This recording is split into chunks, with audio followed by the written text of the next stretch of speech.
Verse 47.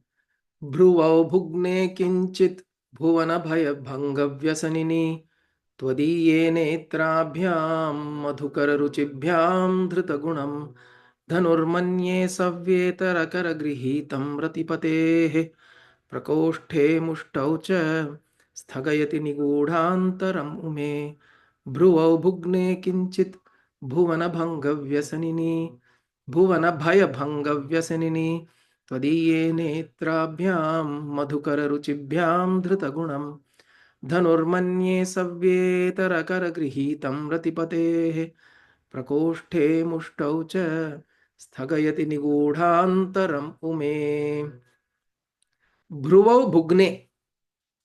The eyebrows, bhruhu is the eyebrow.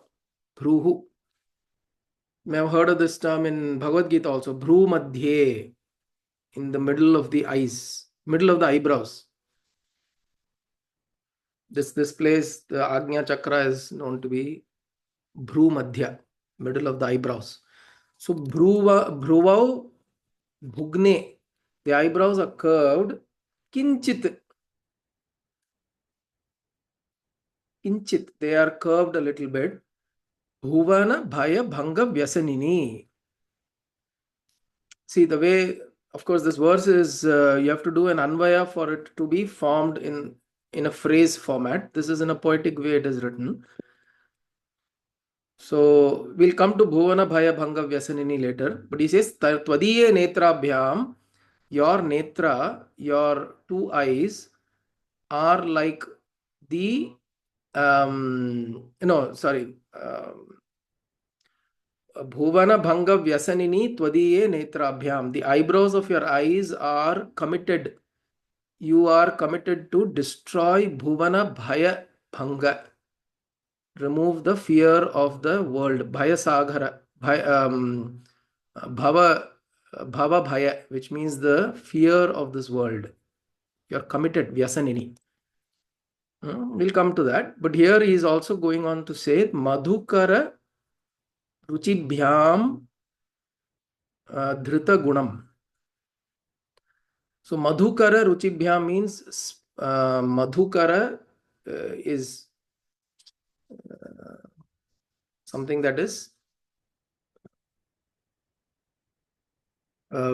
very attractive. Madhukara. And Ruchibhyam, Ruchibhyam means very attractive. Madhukara is bees, young bees. Tender young bees are called Madhukara. So Madhukara Ruchibhyam, very tender young bees that are very attractive. That makes it like the Dhrita Gunam. It makes it like the eyebrows are like the bees, and then there is like a bowstring in between the netras, the two netras. Dhanuhu manye. Dhrita Gunam Dhanuhu manye. It is as though there is a bowstring that is running between the two eyebrows. And Savyetarakara Grihitam, somebody is holding it on the hand which is other than the left hand. Savyet Itarakara. Savya is left, Itarakara is the hand which is other than the left, which is the right hand. So somebody with the right hand is holding a bow which goes like that. And who's that person? He is saying it is Ratipatehe, Manmatha. Rati's husband, Manmatha. Prakoshthe mushtau cha sthagayati nigudhantaram ume. Nigudha antaram ume. So the prakoshtha is the forearm. This part, mushtau cha. Mushtau means the forearm and the fist. They are clenched like this, and it is concealing. It is concealing the center of the eyebrows. This whole part is the visualization that Bhagavan Adi Shankara is showing here is as though somebody's arm is holding the bow, which is the eyebrows of Devi. And the eyebrows are formed by the bees.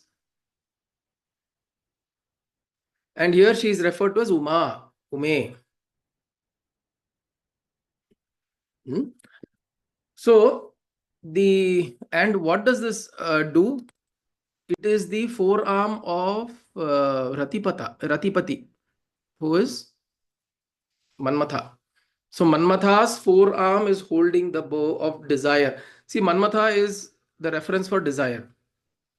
The one who is holding the bow is Manmatha, but Manmatha is under the control of Devi, which means desires are under her control. She is not driven by desire. Desire is in her, which means she governs desire. And Manmatha's bow is an ornamentation on her. That is one way of looking at it. The other way is her eyebrows are so beautiful that it is desirable. So anything that is desirable, we say it is the influence of Manmatha. Right? Manmatha is also called Ananga. You remember we spoke about this. Ananga means no anga. He doesn't have a form. So which means he can embody into anything. When you look at something and you're feeling some kind of desire, that means that is Manmatha.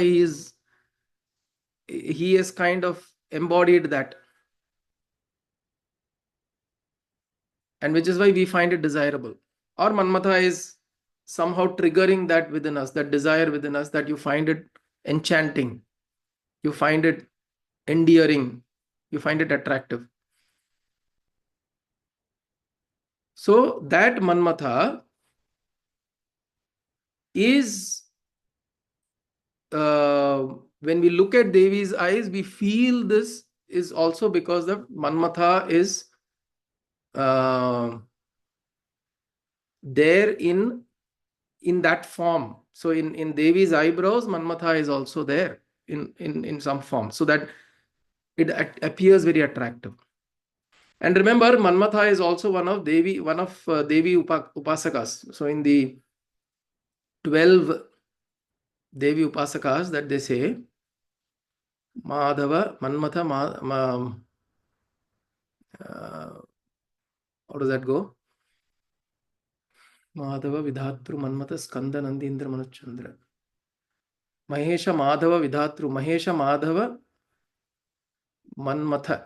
So there are 12 acharyas or 12 Devi Upasakas. It appears in Khadgamala Stotram. Mahesha, Madhava, Vidhatru, Manmatha, Skanda, Nandi, Indra, Manuchandra, Kubera, Agastya, Krodha, Bhattaraka. Mahesha, Madhava, Vidhatru, Manmatha. So Manmatha is one of the recognized Devi Upasakas because he worships Devi. There is very close association of Manmatha and Devi because she is embodiment of desire in a way. Which is Kama comes from her. Kama comes from her means what? Manmatha acts on her behest. Right? So if you hold on to Devi, that means desire is also under your control. If Devi is gracing you, if we have that, if we create the association with Devi, then desires remain under our control. Because as a bhakta of Devi, she controls desire, and hence the bhakta's desires are also within the realm of her control, right? So here the eyebrows are bees, like as though very small, tender young bees, madhukara, ruchibhyam, very beautiful. They're forming the eyebrows, and as though between the two eyebrows there is a fist that is there holding the bow-like eyebrows, and that is the right hand of Ananga, right hand of Manmatha. Savya itara kara, right hand of Manmatha holding that with the fist on the bow. Now, one way of looking at it is that when you're carrying a bow and uh, when a warrior is about to step out, he carries a bow in his right hand as a way to wage war, right? That is when you would pick up the bow and carry and go out. Of course, um, when you're actually shooting arrows, you would hold the bow on the left and shoot arrows from the right. But then when you're carrying it, you'll probably carry it on the right. So it is a way of symbolizing that there is, if one is able to meditate upon the eyebrows of Devi, then desire gets quelled. So it is almost like fighting against desire, right? The same arrow, the same bow that Ratipati or Manmatha uses to invoke desire, the same bow is used by Devi to kill desire. And not just desire, bhaya bhanga, bhuvana bhaya bhanga vyasanini. So she removes fear. What fear? The fear of the world. Bhuvana bhaya, the fear of existence, the fear of existence. Bhanga Vyasanini. Bhanga means destroys. Vyasanini, she's committed. So one who meditates upon me, meditates upon mother, on her eyebrows, she blesses him with the removal of fear. Fear of what? Fear of existence. Fear of the various fears we have. The fear of death is the most uh, undeniable fear that we carry. The fear of death. The fear of loss of property, the fear of loss of belongings, the fear of loss of loved ones, the fear of loss of face, humility is the fear of loss of face, insult. So there's so many fears we carry. And then finally we carry the fear of death. Fear of death is underlying all these fears, right? If nothing else, if all the fears seem settled, not much is happening, the fear of death is always lurking. You walk around a construction site, you always worry which stone is going to fall on my head and crack my head open. There are constructions happening here. Morning we go for walks. There are big cranes and those machineries. You look at that, keep wondering, you when I pass, suddenly what is it that's going to suddenly stop or malfunction and fall on my head? That is there. It is a very natural. We say it is natural to have the fear of death, but um, it is the most fundamental fear that makes us do compulsive things, right? We get compelled to do um, a lot of things which we are possibly not wanting to also. So fear drives us to do many things that we wouldn't want to otherwise, but out of fear we end up doing a lot of things. What will happen from 5 years from now? What will happen 2 years from now? What will happen to my child, my grandchild? What will happen if my somebody does something and I lose face? See, our the image that we carry of ourselves is also a huge loss of fear that we carry.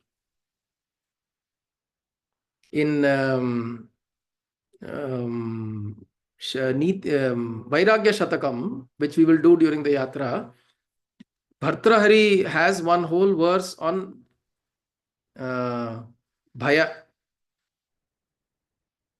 On Bhaya, he has one whole verse. It's a very beautiful verse. I remember having said this earlier.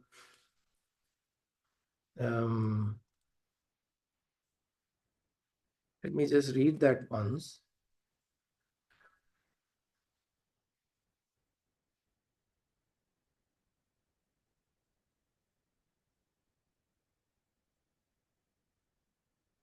This one is, I remember.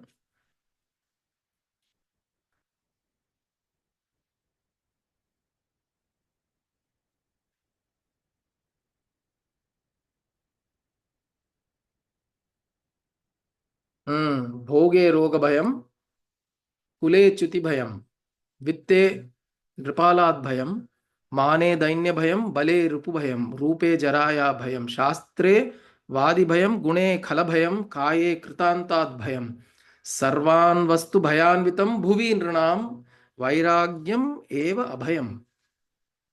Very, very beautiful verse. Very beautiful verse. Vairagyam eva abhayam. So this bhaya is there everywhere in everything that we do. We carry the fear. You do something good also, ayyo kannu patrumo, drishti vandrumo.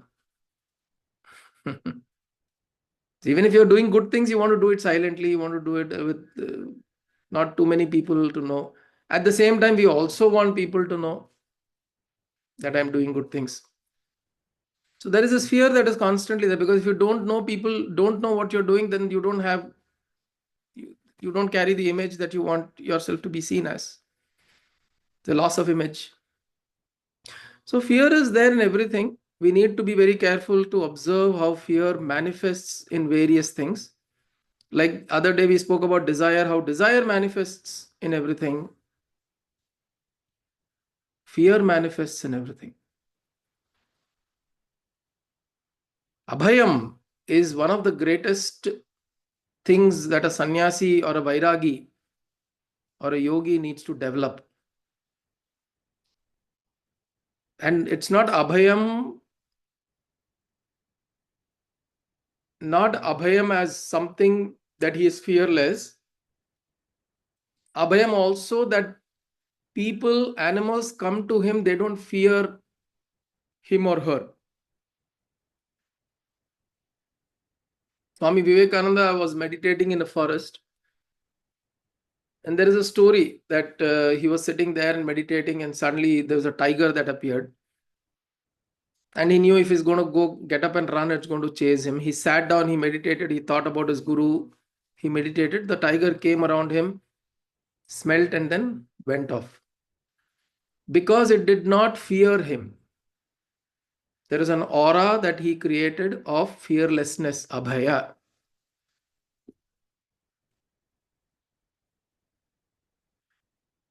So, one is we don't carry fear, and only when we are in that state, slowly, there is no fear. There's no fear of insecurity, right? Most of us carry the fear of insecurity. One of the biggest fears is fear of insecurity. As we slowly drop these fears, we will also see that others may not be afraid of me. Again, it's a measure, it's a way to see how carrying respect for one is different, fear is different. Fear is you try to stay away. Respect is you know when to go. Fear is trying to stay away. Do you understand the difference? I respect someone, which means I don't want to bother, but I know there are times I can go. That is respect. Fear is I don't want to go. Don't know what he'll say, what he'll do, how he'll behave, what will happen. The access, when somebody loses access to people, that means there is some kind of, it may not be the fear that he'll hit me, it will be fear that you'll cause discomfort to me. We should generate respect in people's hearts, not fear. And that will happen when we are slowly moving away from fear. Bhuvana Bhanga, Bhaya Bhanga Vyasanini. So Devi's eyebrows offer this kind of a fearlessness, is what Shankara is saying. It gives you this kind of fearlessness. And he says, Kinchit. See, there is one term that he is used here. He says, Kinchit Bhugne. Bhruvau Bhugne Kinchit, which means, how does she drive away this bhaya? By making the eyes a little, curving them a little bit.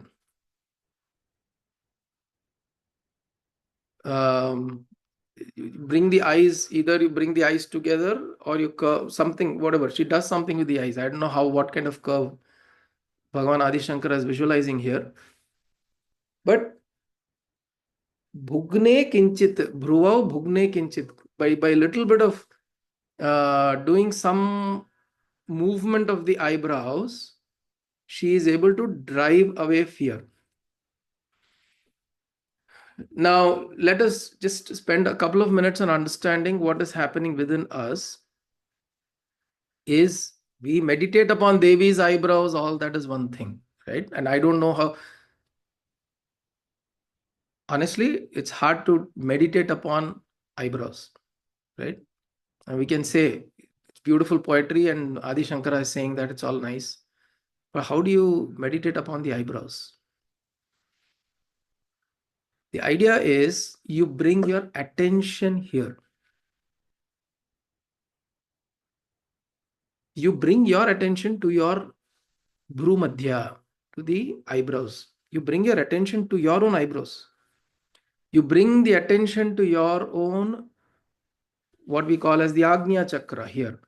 And how do we do that? We can by, sometimes it's required to kind of do a little bit of clinching the eyebrows to bring attention. And sometimes it's useful to keep your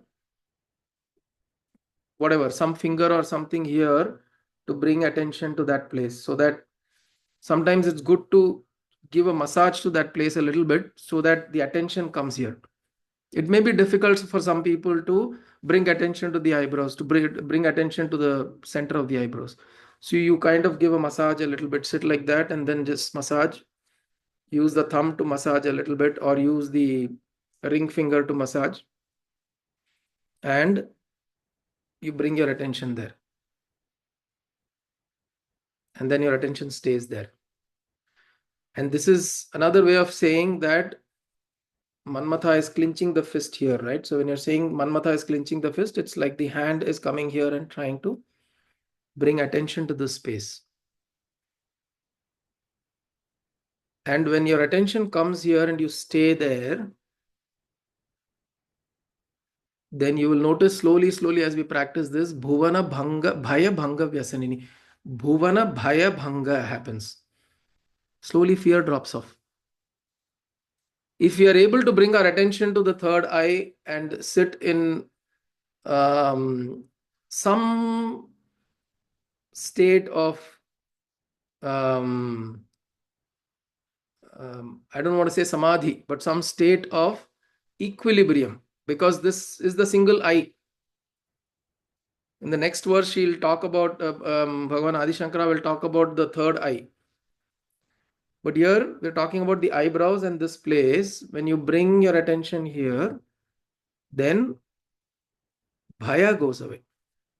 Fear goes away. Fear drops. Slowly, fear dissolves. Whatever fear it is. And this is a practice we can take and try and do. And we chant this a few times. We think about Devi's face. We think about Devi's beautiful face, her eyes, her eyebrows, and all that. And we bring our attention here. See, when you think about Devi, you think about her this way. We tend to think about Devi this way, right? So I am here, Devi is here, and I'm looking at her eyebrows, eyes. See if you can bring her here so that she is in you, and then you're seeing this. This is Devi's eyebrows. It's another way of superimposing the Ishta Devata on you. In many ways, in tantric worship, that is how it is done, or in some forms of tantra, this is done. You superimpose the deity so that you become that deity. So this is another way. You look at the eyebrows and you're focusing and you're paying attention. When you're saying meditating upon Devi's eyebrows, you're actually meditating upon the space in your eyes. And then this slowly, he says, removes the fear of the world, which means fear of existence, fear of non-existence, fear of everything. All kinds of fear slowly dissolve. Abhaya becomes, slowly it starts blossoming. Abhaya should blossom within us. Okay. So very important. Today's verse is about how do we generate, we move away from fear and slowly develop develop fearlessness. And it is not through by means of you're not forcing yourself. It is a gentle transition. It is a gentle movement. This movement is a gentle movement. You're trying to do it in a way that fear naturally drops. The cause of fear slowly dissolves. The cause of fear is what? Attachment. The cause of fear is what? Desire. The cause of fear is what? Anger.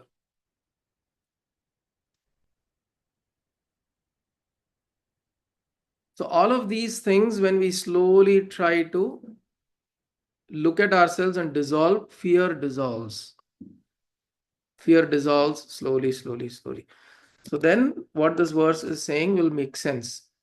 Bhruvau bhugne kinchit bhuvana bhaya bhanga vyasanini त्वदीये नेत्राभ्यां मधुकररुचिभ्यां धृतगुणं धनुर्मन्ये सव्येतरकरगृहीतं रतिपतेः प्रकोष्ठे मुष्टौ च स्थगयति निगूढान्तरं निगूढान्तरं निगूढान्तरम् उमे. Uma means U is Parameshwara. Ma means prosperity, wealth, Mahalakshmi Devi.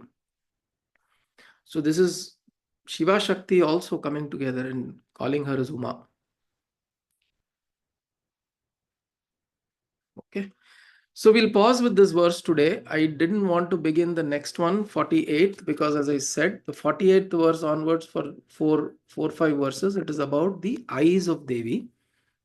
And it'll be nice to look at them together. And today we just focused and meditated upon the eyebrows a little bit. Okay. So that fear goes away. The most important, right? Only when fear goes away, you can do anything that you want to do joyfully, with a little bit of a carefree attitude, not a careless attitude, but a carefree attitude, because this fear holds you down, holds you back from doing anything that you want to do. Right? So next week we will look at her eyes. I know we are closing soon, but today we will pause the satsang here today. Right? Om Kayena Vacha Manasendriyerva Buddhyatmana va Prakrite Svabhavat Karomi Yatyat Sakalam Parasmai Narayanayeti Samarpayami Sadashivayeti Samarpayami Jagadambiketi Samarpayami Sadgurunathayeti Samarpayami Hari Om Tat Sadgurubhyo Namah.